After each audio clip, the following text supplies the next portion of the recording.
Ang Castillo San Cristobal guys is about 15 minutes walk from the cruise port. At ito, ang walkway na ito ay inclined. Medyo mahirap din akyatin siya. Well guys, ayan, nakarating na rin tayo sa fort.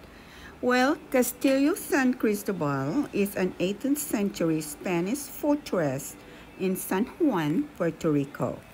It was built to defend the city from land-based attacks. It is the largest fortification built by the Spanish in the Americas and is part of San Juan National Historic Site, which is a UNESCO World Heritage Site. Now guys, let us go up and let us explore the fort together.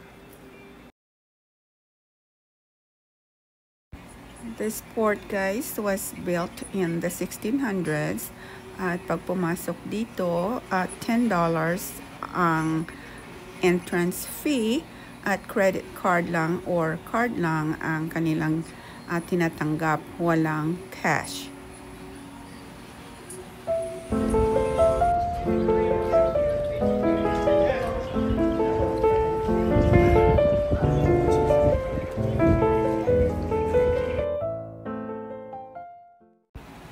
Dito guys sa area na ito, ang magandang kumuha ng picture ng cruise port at saka ng city of San Juan.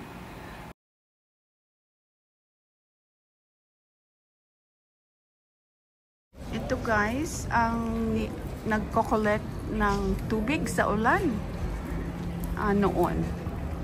Ayan siya. Kasi nasa taas ito ng hill, kaya mahirap mag-dig ng well dito. Kaya ayan, 400 years ago, they collect water from the rain. At saka dito guys, sa mga rooms dito, ang mga replika ng kanilang ammunition before, the cannon. Ayan, pag may sila, may mga enemies, ayan ang ginagamit nila. May maliit na pinto. Diyan nila pinapalusot ang kanilang cannon. Kaya ayan. Ang daming mga kwarto-kwarto dito guys na ganyan. At ang kapal ng wall nito na hindi siya ma-penetrate. Hindi ma-penetrate. Oh, it's hard to penetrate the walls. Ayan. Oy, maliit siya na. Maliit ito na mga cannons, pero dalawa sila dito sa isang kwarto na to. At ang dami pa niyan guys. Ito ang sister, yung collecting water collection. Ito guys, kanina nakita natin na nilalagyan ng mga tubig ng ulan para sa supplies nila. Para ng timba. Yeah. Ayan. At sa atin, lagyan yan ng timba at ibaba pag kumuha ng tubig. Yung kasi guys, ay yung mga Spanish time noon. Katulad din dyan sa Pinas. Balon sa atin. Guys, punta tayo to the next level ulit. Akyat tayo dito. Observation level 3. Observation level daw dyan. Akyat tayo dito. At paakyat na naman ito.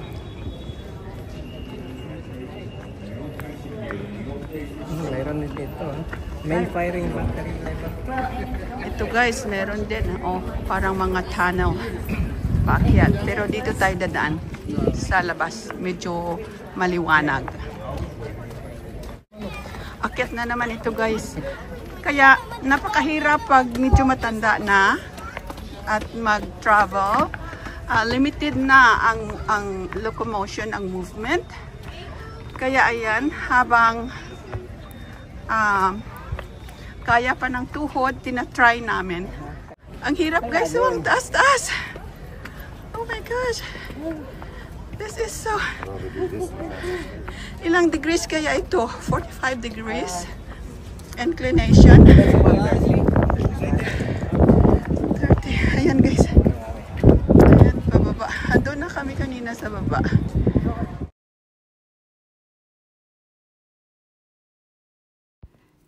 Yan guys, tatlo ang flags dyan. Ang isa dyan ay flag of the US, flag of Puerto Rico, and the cross is cross of Burgundy. May flag ng US dito because Puerto Rico is a US territory. Kaya guys, oh, dito kami sa taas. Kaya yung mga buildings dyan, mababa. Well, mababa tingnan. Kami na lang dito, dalawa, oh. Hindi, meron pa doon. Meron na pala. Gasig siya, oh. Kanina pa yan dyan. Ito guys, ang view ng Puerto Rico from the top here of the fort. At saka yan guys, sa unahan na yan, part pa yan ng fort. Yung nag-focus ko yan. May mga tao dyan. Pupunta din kami dyan mamaya. Titingnan muna natin ang city from here.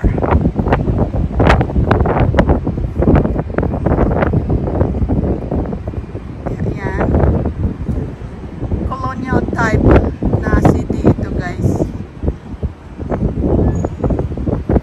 From old to modern.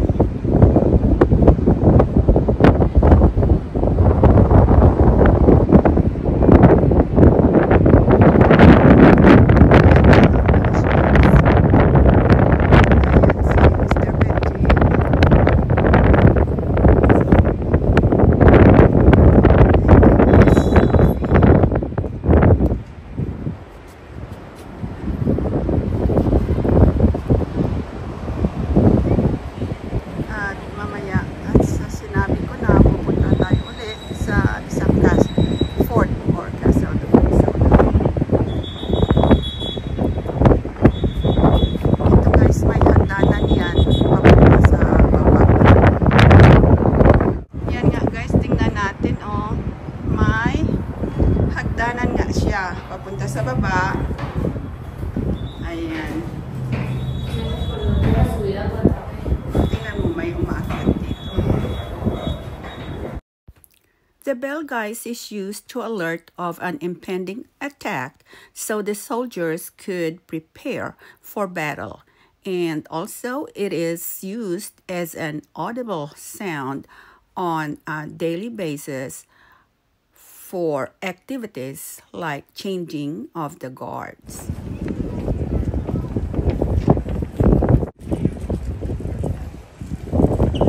Yan guys, ang tinatawag nila na fire control station. Ayan. Dito yan sa isang sulok na pinakamataas na area ng fort. Yan guys, pababa na kami at pupunta kami sa other side. I'm really moving so slow guys. At saka dito ako guys, malapit sa wall para makahawak ako.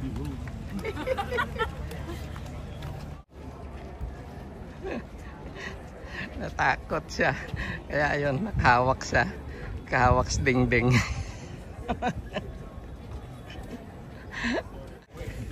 I'm good. Yan guys, oh. I think this is the way over there. Oh yeah. Guys, punta na naman tayo sa other side of the fort. Yan ang main. Guys, ito. Buti may railing na mahawakan. Hindi mag-rails. Ayan, oh. Maano si Mr. Benji, oh. Arisgado. Ayan. Kaya ayan, nauna siya dito sa labas. Ayan mo, cannonballs. Ayan. Look at the cannonballs. Ang laki ng bala nila sa kanyon, oh. Trusted na ang mga cannonballs kasi 400 years ba naman eh. Original yata yan.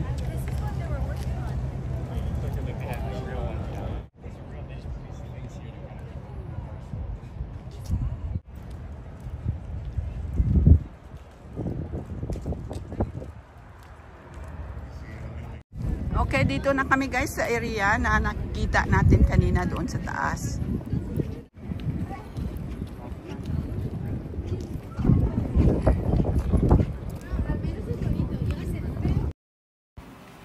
Yan na guys ang tinatawag na fire control station nila at saka lookout. Tingnan nyo guys, oh, ganyan kakapal ang wall na ito. Andito ako ngayon, nandito. Kaya hanggang doon, ilang meters kaya ang kapal nito guys. Ayan. At saka may part pa doon sa baba, oh. Ang laki nito. Nako. Laki ng port.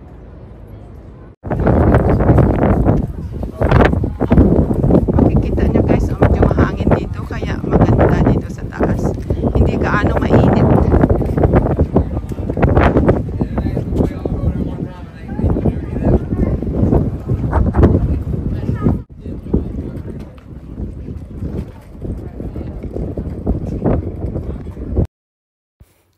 Yan guys, ang parang maliit na dome na yan, ang tinatawag na sentry box.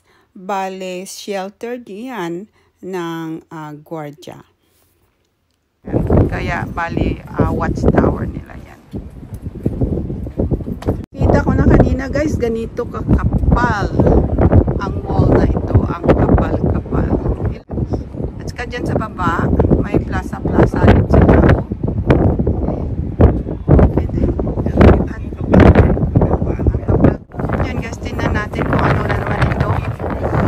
Pumasok na si Mr. Benji.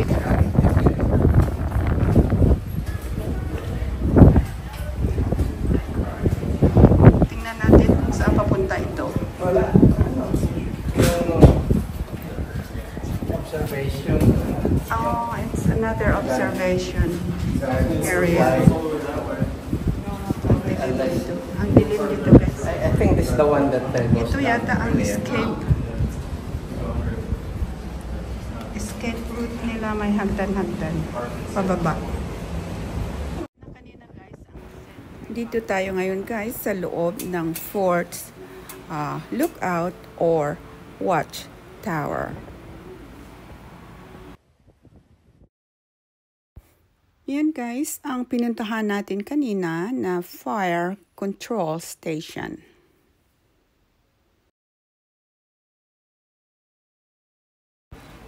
Thank you guys for visiting Port San Cristobal here in San Juan, Puerto Rico with us. Thank you sa panonood ninyo. At samahan nyo din kami guys na mag-ikot sa town. We will see you guys in the town area. Thank you guys for watching and for your support. For those who are new to our channel, we would surely appreciate your subscription. Thank you to our channel members, to our subscribers, supporters, and silent viewers. We will see you guys on our next video. Bye for now.